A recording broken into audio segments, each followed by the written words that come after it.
Tonight, moment of impact. An out-of-control driver leaves a man fighting for life before fleeing the scene with a woman. John Farnham stable after surgery to remove a mouth cancer that his wife Jill helped detect. Victims furious after the woman accused of killing a Sunshine West father is granted bail again. A 2-year-old girl fighting for life after being kicked by a horse on a Gisborne property. Turning trash into treasure, the household's making thousands by selling unwanted items. And Dane Zorko admits he overstepped the line with the vile sledge that left Harrison Petty in tears. This is Melbourne's 9 News with Peter Hitchener. Good evening. A horrifying moment of madness in Cranbourne this afternoon when a speeding driver slammed into a van before fleeing the scene. Adam Hegarty has obtained exclusive footage of the incident. Adam, what does it show? Well, Pete, it is an extraordinarily severe impact. We'll bring it straight up for you now, captured on security vision. It clearly shows that silver Ford sedan speeding along the South Gippsland Highway, hitting a white van as it tries to turn off the highway into a side street. It rolls twice and then both stop at the side of the road, but the male driver, police believe it was a male driver in that silver sedan, flees on foot, then gets into a car waiting nearby, a blue sedan, and behind the wheel of that car, police believe a female driver, and then both have driven off from the scene, leaving a man in his 60s fighting for his life at the side of the road inside that white van. Paramedics, they flew him to the Alfred Hospital. That's where he remains this evening with serious injuries, in a serious condition, and police have this message for those who fled. The circumstances are quite simple. It's a bad day out and it's now time to make it right. Come and see us, come and talk to us. I want to hear what he's got to say. I want to hear. And Pete, you might be able to make out behind me here, both cars remain here at the scene. South Gippsland Highway is still closed to traffic. Police are calling for any more witnesses to come forward. Absolutely shocking. Thank you so much, Adam Hegarty. John Farnham is in a stable condition after a cancerous tumour in his mouth was removed in marathon surgery that went for almost 12 hours. Part of his jaw was removed during the procedure, which came as a result of his wife urging him to visit a doctor. Mimi Becker has today's developments. John Farnham is the king of the comeback. This would be his mightiest. Now in ICU, he's recovering after 11 and a half hours of surgery to save his life. It was very successful and we are all very relieved. It's a much happier day today for all of us. His wife Jill detailing in a statement, the cancerous tumour was located in his mouth and it has been successfully removed. There is still a long road of recovery and healing ahead of us, but we know John is up for that task. And it's a mammoth one. Part of the 73-year-old's jaw had to be removed and reconstructed in the surgery. I think at one stage there were 26 surgeons.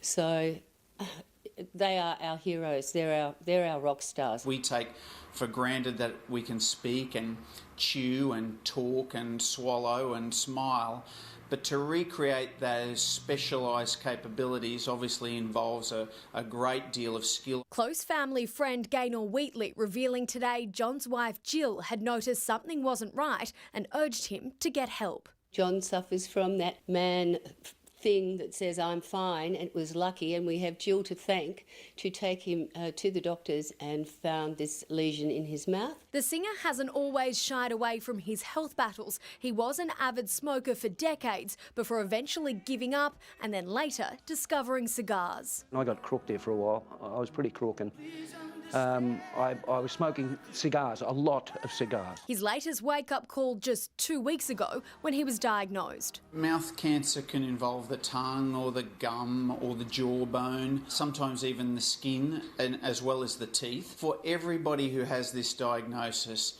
it's completely demoralising. John Farnham's family and friends say they've been overwhelmed by the wave of love and support from everyone across Australia, adding John will be blown away. While his surgery has been hailed a success, he still has a fight on his hands. There'll be ongoing treatment to make sure we've, got it all.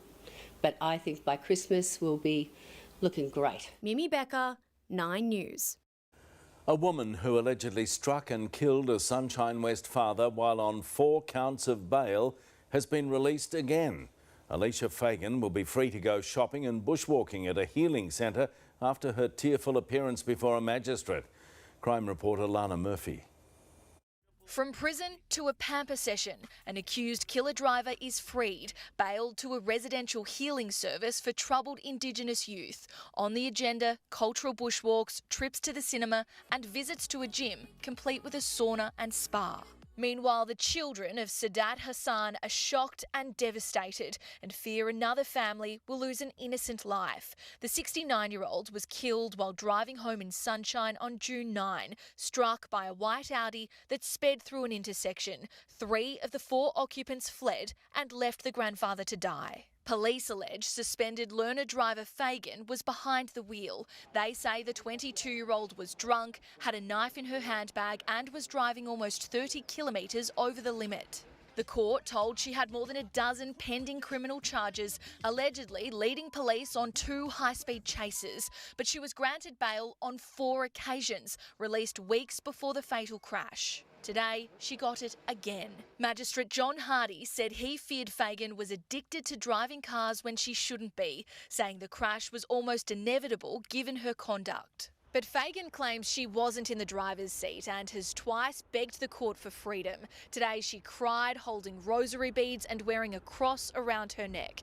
Her release was on the condition she be treated at rehab, but prosecutors were scathing. She continues to offend, she continues to turn her eye to this court. She's flouted just about every regulation of the state that's been put to her. She's claiming she won't break the law. She's allegedly shown on 14 occasions that she will. Fagan returns to court in September. Lana Murphy, 9 News. A 2-year-old girl is in a critical condition after she was struck by a horse near Gisborne. Live to Shubha Krishnan at the Royal Children's Hospital. Shubha, what do we know about her injuries? Good evening, Peter. Well, Ambulance Victoria says the toddler has an upper body injury. Paramedics were called to a private property near Gisborne just before 1 o'clock this afternoon. It's believed the horse may have been spooked, which has then resulted in this little girl being kicked in the head. She was then airlifted to the Royal Children's Hospital behind me. And as you mentioned, Peter, she's currently in a critical condition. Shubha Krishnan reporting. A home in Melton West has been destroyed by fire overnight. Dozens of firefighters battled the fierce blaze at Westlake Drive just before 10 o'clock. One male managed to escape the flames and was helped by neighbours. He was 100% very distraught, something that you don't want to see a family go through. He was treated at the scene and didn't need to go to hospital. The Liberal Party has been accused of hypocrisy as it continues its campaign to shelve the suburban rail loop. The opposition is demanding a halt on all major contracts despite signing the East-West Link deal weeks before the 2014 election. State political reporter Mark Santomartino. David Davis has written to the Department of Premier and Cabinet insisting contracts to build the first $35 billion section of Melbourne's suburban rail loop be signed after November's election. We are concerned that they might do something stupid. And the Deputy Premier has been quick to cry hypocrisy. Let's go back to this period of time, 8 years ago. 8 years ago. Dennis Napthine locked Victoria into a deal to build East-West Link on September 29, 2014. 60 days later, Daniel Andrews was elected and it cost more than $1 billion to tear up. Not only did they sign a contract on the eve of an election, they also, without telling any Victorian, they secretly signed a side letter. The East-West was a $5 billion project. This project that the government is talking about is a $200 billion project. The tender process is underway, but no contracts for major works have been awarded. And it clearly states on the Suburban Rail Loop website that they won't be handed out until 2023. This is the same government said there'd be no new taxes in 2014. A quick Google search by the Liberal Party while they're checking their Hotmail accounts and find out that we've clearly said that major contracts won't be signed. Jacinta Allen demanding a concrete figure from Matthew Guy on how much shelving the project will save. And he's saying that he'll put that money into his so-called health plan, but he can't say how much. Now that is tricky. That is deceitful. Mark Santomartino, 9 News. In a setback for the Catholic Archdiocese of Melbourne, the Supreme Court has ruled the family of a deceased choir boy can sue the church. The Archdiocese had tried to argue the civil action should not be allowed, but a judge ruled the relevant law does include alleged secondary victims. Cardinal George Pell was acquitted in 2020 of historic child sexual abuse and has always maintained his innocence. There's a warning tonight. A massive increase in mining will be needed to hit the government's target of cutting emissions 43% by 2030. Political editor Chris Uhlmann explains. Wind turbines, solar panels, batteries and electric cars. The green revolution runs on blue-collar jobs. So if we think into the future, we'll have more electric cars, we'll have more batteries, we'll have more solar panels, and all of these need critical minerals and rare earths to make them. I think the reality has just started to hit that we will need to see many more mines if we're going to make the transformation to net zero emissions by 2050. And staggering amounts of them. An International Energy Agency report says an electric car needs 6 times the minerals of a conventional car. An onshore wind plant needs 9 times more minerals than a gas-fired plant. So it projects demand for lithium will grow 40-fold by 2040. Graphite, cobalt and nickel demand will rise 20-fold and demand for copper will double. We're underinvesting, under-exploring in copper. That's where we need to do more of the work if we are going to electrify at a global level. The Australian Workers' Union says this nation's critical resources must be secured to drive green manufacturing here. And these are fiercely fought for right around the world, except that in Australia we're not doing a great deal to make sure they remain on our shores. Billions will need to be rapidly invested in mining, billions more in transforming electricity generation, and rapidly retooling the grid around renewables raises other thorny questions. Where the workers are going to come from, how many engineers will we need, how much will it actually cost, and who will pay for it? Is it solvable? Yes, but boy, it's going to take a significant challenge, and we need to mobilise the activities to bring that together. And time is short. Chris Uhlmann, 9 News. Nick Kyrgios is facing more court action, this time in the UK, after a spectator from his Wimbledon final vowed to sue the controversial tennis player. Kyrgios had complained to the umpire about the woman, saying she was drunk out of her mind. Edward Godfrey reports. Nick Kyrgios looking at ease on the streets of the Big Apple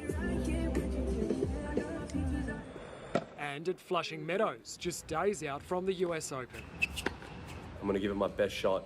See you all soon. She's drunk out of her mind in the first row, speaking to me in the middle of the game. What's acceptable? Nothing is acceptable. Okay, so kick her out. But it's this moment of frustration at Wimbledon that now appears to have the 27-year-old destined for a different court. You didn't believe me, and then she did it again. Defamation proceedings launched against Aussie tennis star Nick Kyrgios over the Wimbledon final outburst. Okay, so kick her out. I don't know which one is it. I know exactly which one it is. So tell me. It's the one in the dress with the one that looks like she's had about 700 drinks, bro. The woman Kyrgios was referring to is 32-year-old Polish lawyer Anna Pallas, who he claimed was distracting him mid-game, leading to her temporary eviction from the arena. 6 weeks later, Ms Pallas returning serve through a lawyer's statement, labelling Kyrgios' comments as reckless and baseless. Not only did this cause considerable harm on the day, it was broadcast to and read by millions around the world, causing me and my family very substantial damage and distress. Adding, any damages recovered will be donated to charity. Following her brief eviction from Centre Court here at Wimbledon, Ms Pallas conceded she may have taken her support for Kyrgios a little too far, but told media she only drank a Pimm's and a glass of rosé on what was a hot London day. This legal action, a late twist in what was a controversial, I do what I want, but ultimately hugely successful Wimbledon campaign. And as he prepares to go one better in New York. In London, Edward Godfrey, 9 News. There's been more bloodletting at Essendon, with CEO Xavier Campbell and board member Simon Madden pulling the pin. It caps off a disastrous fortnight for the Bombers. However, Campbell denies the club is fractured. Clint Stanaway has the latest. The dust might have settled on the season proper, but Essendon remains a club in crisis. A meeting of players and staff told of Xavier Campbell's departure, effective immediately. I'm not mad, I'm not happy. It's sort of, you know, I just think it's time. It's a good opportunity for the footballer club to have a fresh voice. The winds of change have been swift and brutal at Tullamarine. First President Paul Brasher, who's now also resigned from the board.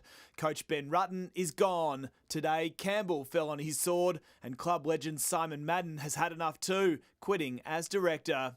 But the outgoing CEO, himself a Rutten supporter, denies the club is fractured. There has been change, absolutely, and there's been rigorous debate and discussion about what's best, but ultimately the outcome that everyone's seeking is exactly the same. Campbell's 9 years at Essendon has been full of challenges, not least the clean-up from the infamous supplement saga. It's just particularly disappointing. Most recently, the damage has been done on the field. A 15th placing this year, nowhere near good enough for a once mighty club. We've got a great culture, contrary to different beliefs. It means there's now 2 big vacancies here at the Essendon Football Club, with that search currently underway to appoint a new head coach.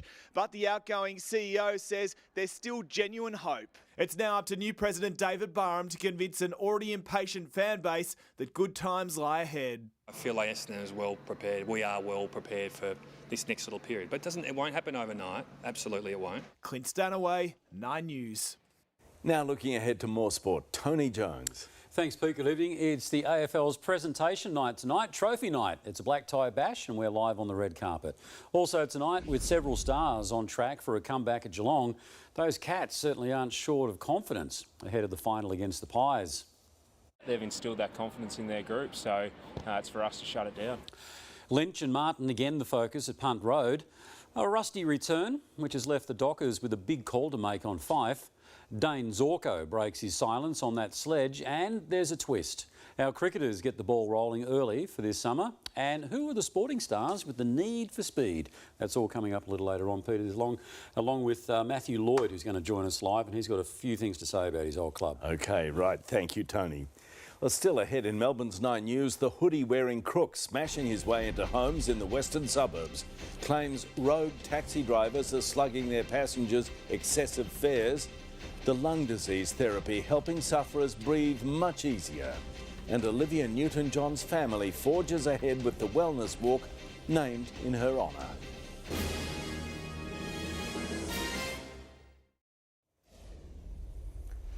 A serial thief remains on the run after multiple break-ins across Melbourne. Security cameras captured the hooded man ransacking a Point Cook business last month. He took off with cash, leaving behind a yellow claw hammer. But he didn't stop there. The next day, he smashed his way inside an Altona Meadows medical centre before breaking into a nearby garage. He's described as Caucasian, approximately 180 to 185 centimetres tall, short hair, slightly receding hairline, and he walks with a very distinctive limp. It's believed the man is using a Mitsubishi sedan as his getaway car. The Victorian Taxi Association says greedy drivers are overcharging passengers by setting fixed price instead of running a meter. It claims the practice, which is technically legal, is confusing and unfair for customers. Elizabeth Moss reports. Is a ticket to ride in a taxi costing too much? It depends who you ask. Thank goodness, no. I'll still keep getting a taxi to work. By the time I even got out of the airport, it was like $7 something. I thought, Christ, I've only been in here a minute and a half. But some passengers say they've been taken for quite a ride, with drivers offering a fixed price instead of running the meter. He raised his voice at me for wasting his time for 3 hours just to go to Essendon. He straight away quoted me $50. It is legal to take an unmetered fare for an unbooked service. The driver and passenger must negotiate and agree on an amount in advance. And it seems it's common practice. So we just do the set price, especially Friday night, Saturday night. Short trip should be $10 fixed price. It's good for us. But the Victorian Taxi Association, which operates in regional Victoria, believes many drivers are charging too much. Totally unfair. Unfortunately, drivers have now become people who work to a lifestyle as opposed to the client. Safe Transport Victoria says those who witness unlawful behaviour should report it. Ultimately, the Taxi Association says it's the deregulation of the industry which has led to what it calls these unsafe practices. It wants the guidelines to be overhauled. We can't go on a unregulated system which produces this sort of bad behaviour. It's not good for the passenger and it's certainly not good for the state.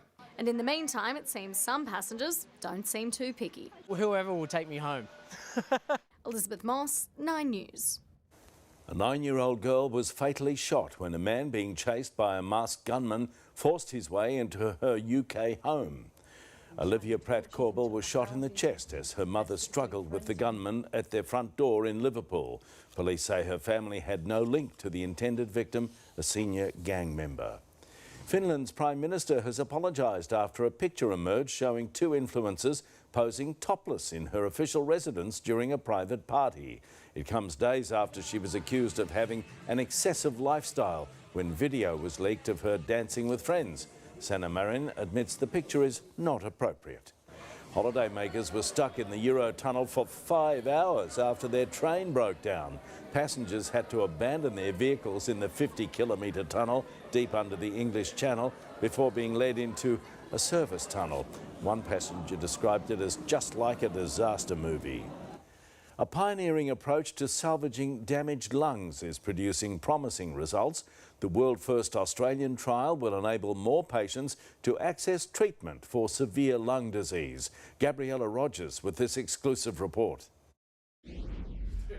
The new procedure has given Norval Miletto's life back. It's amazing, absolutely amazing. The 74-year-old suffering severe emphysema couldn't walk more than a few steps or talk without getting puffed. I struggled to even get out of bed and to get into bed and things like that. She was unable to participate in just general things. It was her son Rocky who found out about the new treatment. My son read in the paper that there was operation that I might have been able to have. That non-invasive operation involved this, a liquid that turns into a foam to seal the damaged holes in the airways. This was a first in the world trial that we conducted at Macquarie University Hospital. The polymer foam was designed to help at least half of patients who were told they're not eligible for one-way valve implants, which reduces the volume of destroyed lung tissue.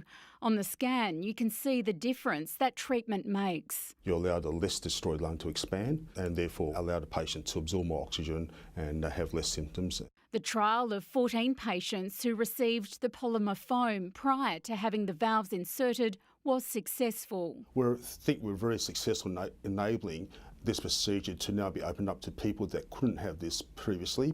A larger international trial is currently underway. So far, the team here at Macquarie University Hospital has 3 years of safety data. It's still early days yet, but we think the results are very promising. People like Professor Ng, to me, is a modern-day Victor Chang. I thank him from the bottom of my heart and my son Rocky for finding him. Gabriella Rogers, 9 News. Olivia Newton-John's heroic efforts to support cancer survivors will be honoured at her annual Walk for Wellness. Olivia's family, friends and supporters will be front and centre for the walk, which raises funds for the Star's Cancer and Wellness Centre in Heidelberg. It'll be held at Alexandra Gardens on October the 9th. Lavinia's along now. Been cold and showery again today, Lavinia. It has, Pete, but we've only got one more week of winter to go. The city peaked at 13 around midday, and once the showers arrived, it dropped back a couple of degrees. But this week, showers have pushed most of the state above the August average rainfall. All the areas in green have reached the monthly figure. The yellow are at more than 80%, and there's still a bit to come this month.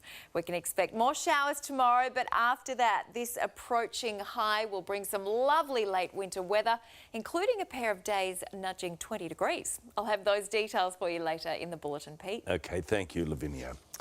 Coming up, next in Melbourne's 9 News, our biggest banks paying the price, forced to pay billions in compensation for charging customers bogus fees. A hit-and-run driver admits taking his car to a panel beater after killing a man in St Albans. And the Edinburgh garbage workers kicking up a stink right in the middle of the Fringe Festival.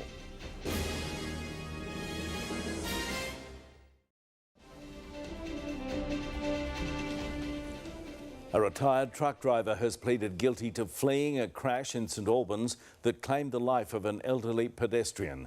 Lawyers for Gao Van Nguyen say He was scared that witnesses would attack him if he returned to the scene. Court reporter Eliza Rugg. The morning after he left a 78-year-old man to die on a road, João Van Nguyen took his damaged car to a repair shop and asked for a new windscreen. He told workers, "I just woke up in the morning and saw it like this." Prosecutors say Van Nguyen knew that he had hit a person.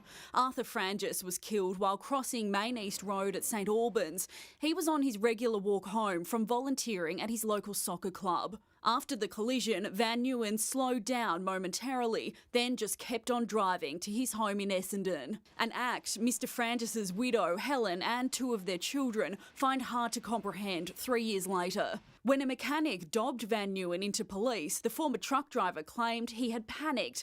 "I tried to avoid him. He ran out very fast." As for what he did, or rather didn't do next, Van Nguyen's defence lawyer told the court he feared if he went back to the scene, he would be assaulted by bystanders. The 67-year-old was initially charged with dangerous driving causing death, but that has now been dropped by prosecutors. Instead, he's pleaded guilty to careless driving, as well as failing to stop and help at the scene of the crash. Van Nguyen will be assessed for a community-based order, but the judge has warned him jail time is still on the table. Eliza Rugg, 9 News.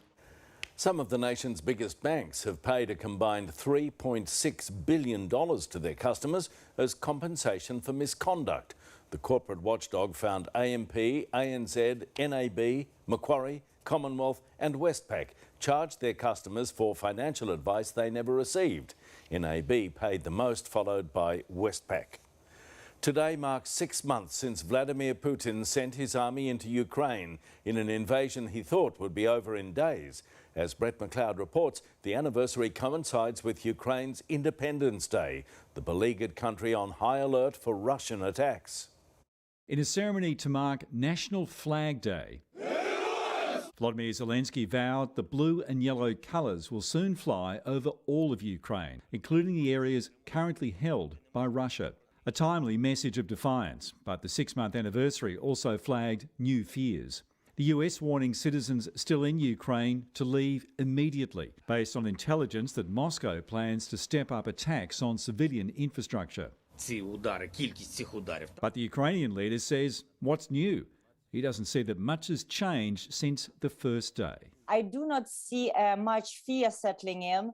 I see actually more adaptation to war. Still, Kyiv has banned public celebrations commemorating independence from Soviet rule, while the second largest city, Kharkiv, has gone one step further with an overnight curfew. And in the town that's become a byword for Russian atrocities, Busha, they're still burying the dead long after it was liberated. With many analysts having written off Ukraine's military in the early days of the war, no one is now predicting when this will end. But it's almost certain it won't be soon. Winter is coming, and it will be hard.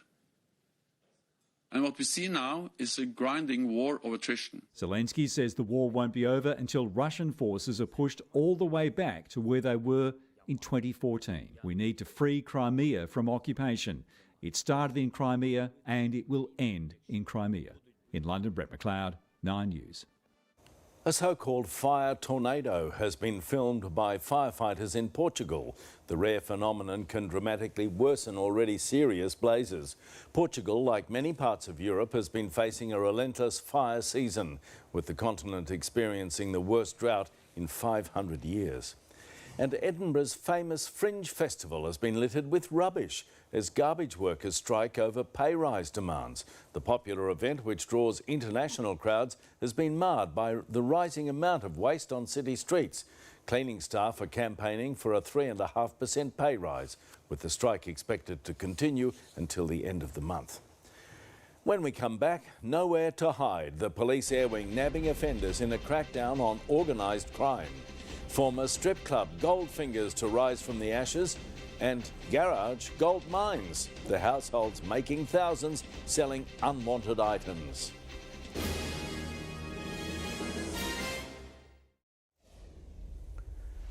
Seven people have been arrested and hundreds of vehicles checked in a police operation to disrupt the transportation of drugs and weapons by road.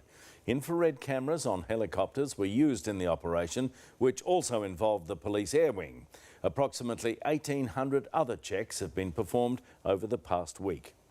A historic Melbourne pub and former strip club is up for a $350 million makeover.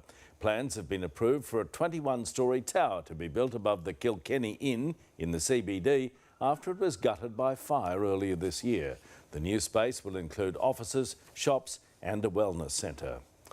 To finance and shopping giant Coles has announced a $1 billion profit despite rising food prices. Here's business reporter Chris Kohler.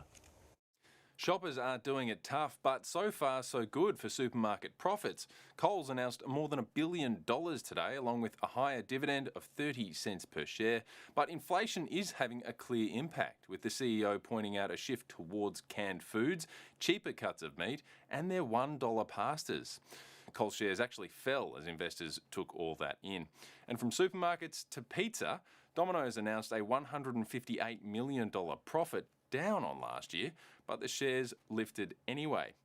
Overall, the share market rose, with banks and miners higher, while Telstra lost ground, and the Aussie dollar is buying 69 US cents, 69.5 euro cents, and 58.5 British pence. And looking at the price of unleaded, Geelong locals are cashing in well below the state's average. It's getting steeper in Essendon and is most expensive in the eastern suburbs. A new study has revealed many of us are sitting on domestic gold mines and we don't even know it. Research by Gumtree has found the average household stands to make nearly $7,000 by selling unwanted items. Penelope Learsh reports. A house built on second-hand, trash, now treasure, with unused items around our homes worth on average $6,964. The millennials and Gen Z are the ones leading the way, but Gen X are the ones making the most money, up to $8,000 per household. The circular economy has spiked 29% in the last 12 months. The most in-demand items: office furniture, dining tables, home decor, antiques and collectibles. There's big money to be made. And there's savings to be made, an average discount of 41% when shoppers buy second-hand. A dining set that retails for more than $2,500 snapped up on Gumtree for $1,000. A designer armchair for less than half price and leather sofa for $300. By trading in the circular economy, not only can Australians unlock financial freedom, but they're also supporting the planet. The rise of second-hand shopping is partially being driven by the soaring cost of living. Around Victoria, Vinnie's has seen record sales over the past quarter. People are coming in and saying, look, the cost of living is putting pressure on us, and they are looking for specifically, how can I stretch that budget? The most popular item, clothes. Ladies' clothing or men's clothing, and particularly in kids' clothing lately. I find that it's an affordable way for me to be able to buy really good quality clothes, nice brands that I wouldn't go into the shop and buy brand new. Vinnie's is always on the lookout for more quality donations, but for those looking to make some extra cash, it could be as simple as a pre-spring clean-out. Penelope Learsh, 9 News. A patrol car of a different kind will hit Melbourne streets on Friday and Saturday nights to help keep women safe. The Pink Car initiative, run by the Salvation Army and funded by Collingwood Football Club, will assist in getting vulnerable people home on nights out. The Salvos are hoping this car will be the first of many in an all-female patrol.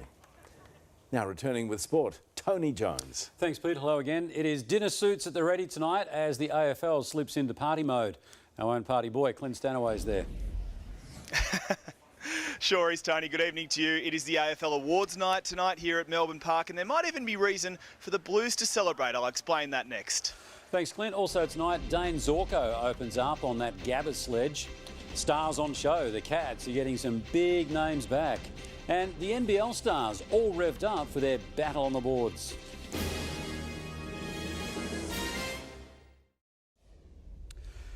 It is a smorgasbord of awards at Melbourne Park tonight, where football's elite is gathered for an AFL first. Clint Stanaway is there. Clint, I'm not talking about the smorgasbord, but something for everyone there tonight. Certainly no smorgasbord here tonight. Good evening to you, Tony. It is an AFL first because it's the coming together of a number of AFL awards, namely the naming of the All-Australian team. There's also, of course, the AFL Players Association MVP, the Rising Star, and also the Coaches Awards too.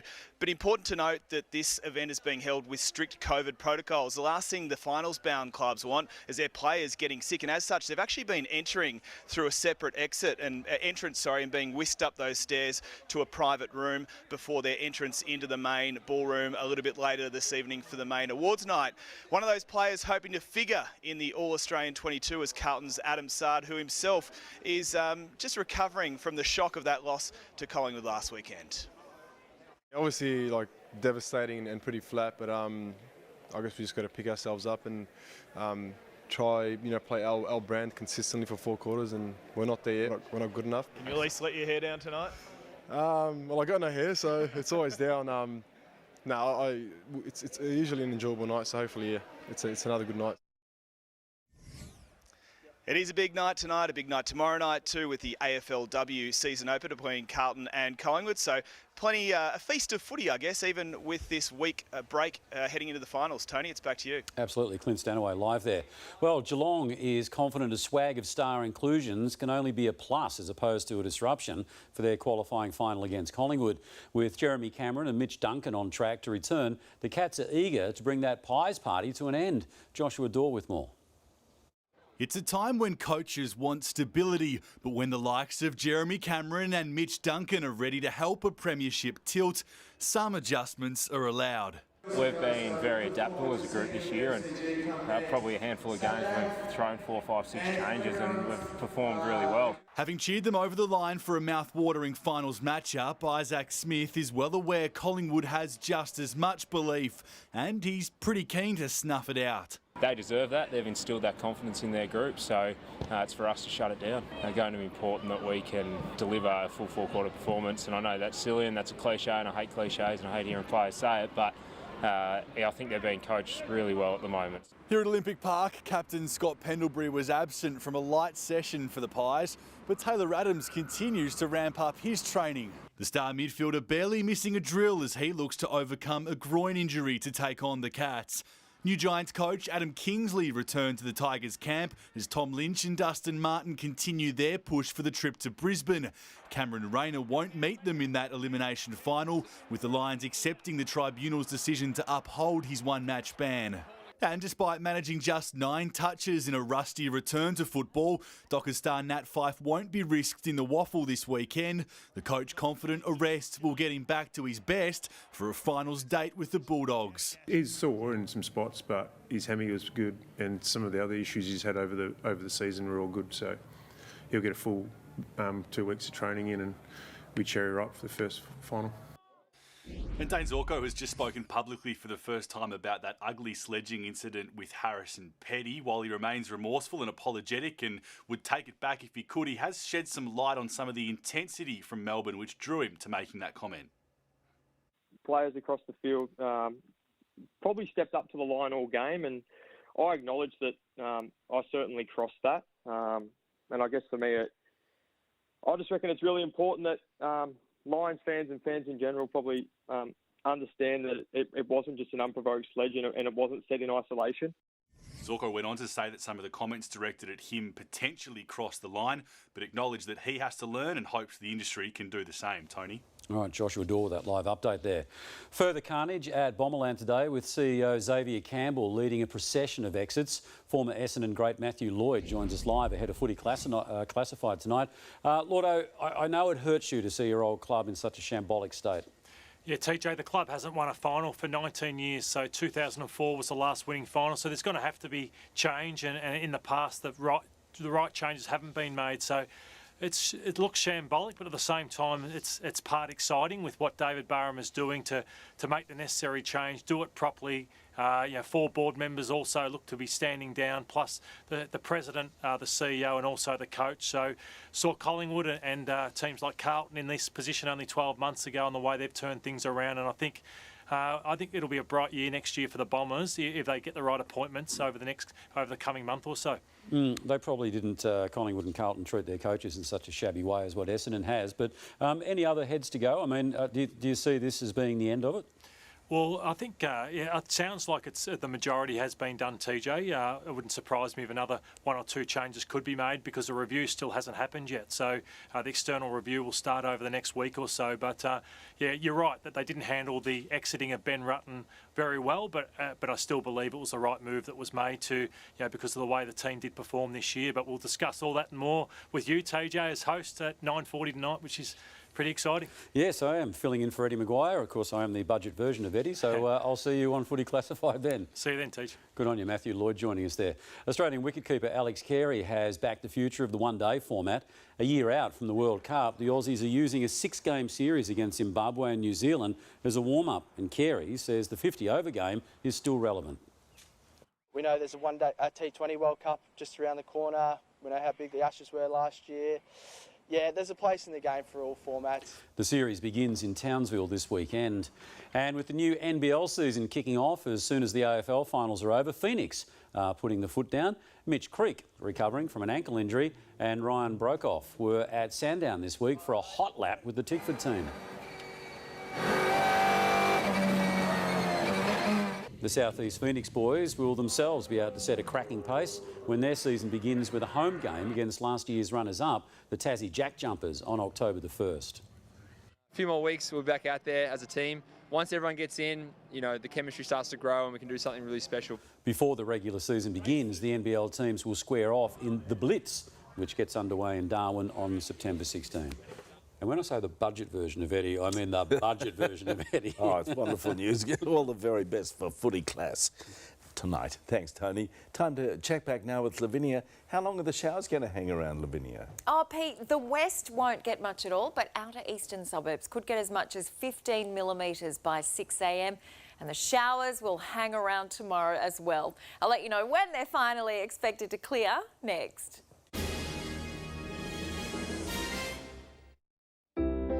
Melbourne, we've got you covered. Yet again, they'll meet some of the finest football. From the city to the suburbs. Driver is incredibly... 9 News goes there.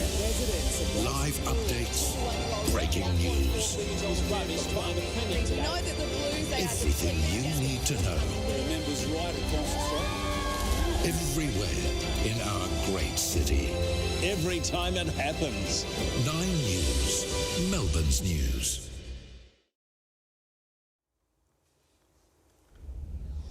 Hello again. Well, blue skies during the morning gave way to a showery and chilly afternoon. The city peaked at 13 degrees shortly after midday, but then the showers arrived and they also sent the temperature back 2 or 3 degrees. The totals have only been modest in western suburbs, but there's been some chunkier totals through the Dandenong Ranges. 12 millimetres at Monbulk with the potential for another 5 to 15 tonight. Around 5 or 6 closer in with another few millimetres expected. Showers have been concentrated through southern and eastern districts, although in most cases totals have been less than 10 millimetres, but the chilly conditions have been felt statewide. Firstly, during the morning, Rutherglen fell to -2, Wodonga 0, and then this afternoon Ballarat only made it to 8 degrees. 15 at Walpyup was the highest maximum. A pool of cold air and southerly breezes are giving us this brief spell of icy weather. It's not just Victoria. Sydney had its coldest afternoon of the year yesterday, and in fact it felt colder at 3 p.m. yesterday than it did at 3 a.m. today. The winds are also whipping up dangerous surf along the coast, but conditions will ease tomorrow as a high approaches from the west, although there'll still be a few light showers hanging about and they'll extend up the New South Wales coast. But Victoria will be under dry skies on Friday ahead of a rather sensational winter weekend. Tomorrow it'll be mostly sunny in Sydney and the temperature will bounce back as well as it heads to 20 degrees. Brisbane should reach 22, 15 in Canberra and Hobart. Light showers for Adelaide and 16 and a top of 23 on the way for Perth. Back home there'll be light showers through southern and mountain areas, but nothing more than 5 millimetres is expected. It'll be a little warmer at both ends of the day, and Rutherglen's forecast minimum is 8 degrees higher than today's, a low of 6. Then tomorrow most areas through the south can expect to reach 14 or 15, 16 through the north. Showers will continue around Melbourne tonight, especially in these outer eastern suburbs, and they'll be with us in the morning as well, so it's likely to be a showery commute, only modest totals totals, though, generally 3 or 4 millimetres, but up to 6 at Yarra Glen, and they'll clear in the afternoon, and it should reach 14 or 15, with the southerly breezes becoming light in the evening. For Geelong, a low of 8 and a top of 15 with 2 millimetres in showers. The city is only heading for 14, but it's expected to dip to 10 degrees. Showers continue up to 3 millimetres. Cloudy but dry on Friday and a top of 15 degrees. Then the weekend looks great. 19 both days under partly cloudy skies. 18 on Monday and windy ahead of afternoon showers up to 15 millimetres. Back to 15 degrees on Tuesday with light showers. Then nothing more than a millimetre next Wednesday and 17 degrees. Tomorrow we can expect a few millimetres of showers throughout the day and cloudy skies. Up to a low of 10, the city's heading for 14 degrees. But the weekend forecast is enough to put a smile on your face, Pete, although it doesn't take much. It doesn't. Thank you, Lavinia. And Melbourne, that's what's news this Wednesday. Tracy's next with the current affair. Enjoy your evening and good night.